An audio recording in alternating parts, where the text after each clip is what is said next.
2025 അങ്ങനെ കഴിയാറായിരിക്കുകയാണ്. 2026 is just around the corner. എല്ലാ വർഷവും പോലെ തന്നെ 2026ഉം ഒരു new year with new hops and resolutions. പക്ഷേ 2000 എന്ന വർഷം നോക്കുകയാണെങ്കിൽ എല്ലാവരും ലോകം അവസാനിക്കും എന്ന് വിശ്വസിച്ച ഒരു വർഷമായിരുന്നു. 1999 കഴിഞ്ഞ് പുതിയൊരു മില്ലേനിയം ഉണ്ടാകുന്നതോടെ ലോകം മുഴുവൻ ഇരുട്ടിലാകും, കമ്പ്യൂട്ടേഴ്സ് എല്ലാം ഫെയിലാകും, ഒരു ഗ്ലോബൽ ബ്ലാക്ക് ഔട്ട് തന്നെ ഉണ്ടാകും എന്നെല്ലാവരും വിശ്വസിച്ചു. ഇതിനൊക്കെ കാരണം Y2K എന്ന ഒരു കമ്പ്യൂട്ടർ ബഗ്ഗായിരുന്നു. അന്നുണ്ടായിരുന്ന കമ്പ്യൂട്ടർ പ്രോഗ്രാംസിലെ ഇയർ ഫോർമാറ്റ് 2 ഡിജിറ്റ്സിലായിരുന്നു. അതായത് 1999 എന്ന ഇയർ 99 എന്നായിരുന്നു ഡിനോട്ട് ചെയ്തിരുന്നത്.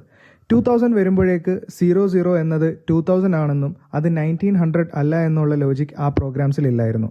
ഇതുകൊണ്ട് തന്നെ വേൾഡ് വൈഡ് കമ്പ്യൂട്ടേഴ്സ് ഫെയിലായി ലോകത്തിന്റെ ഓപ്പറേഷൻസ് മൊത്തം തകരുമെന്ന് റൂമേഴ്സ് ഉണ്ടായി.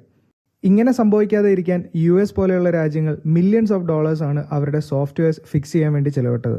ഈ സോഫ്റ്റ്വെയർസ് എല്ലാം ഡിസംബർ 31 മുന്നേ ഫിക്സ് ചെയ്യണം എന്നുള്ളതുകൊണ്ട് US ഒരു മാസീവ് വർക്ക് ഫോഴ്സ് തന്നെ ആവശ്യമുണ്ടായിരുന്നു. ഇത് ഇന്ത്യൻ IT ഇൻഡസ്ട്രിക്ക് ഒരു ടേണിംഗ് പോയിന്റ് ആയിരുന്നു. ഇന്ന് കാണുന്ന ഇന്ത്യയിലെ IT പവർ ഹൗസസ് ആയ ഇൻഫോസിസ്, TCSന്റെ ഒക്കെ വളർച്ചയിൽ ഒരു പ്രധാന പങ്ക് വഹിച്ചത് Y2K ബഗ് ഫിക്സിംഗ് ആയിരുന്നു. ലോ കോസ്റ്റിൽ മാസീവായി ഹയറിംഗ് നടത്തി സോഫ്റ്റ്വെയർസിലെ ബഗ്സ് ഇന്ത്യൻ എഞ്ചിനീയേഴ്സ് ഫിക്സ് ചെയ്ത് നൽകി. ഇന്ത്യയുടെ ഒരു റവന്യൂ ബാക്ക് ബോണായ IT ഔട്ട്സോഴ്സിങ്ങിന്റെ സ്ട്രോങ് ഫൗണ്ടേഷൻ ആയിരുന്നു അന്നുണ്ടായത്.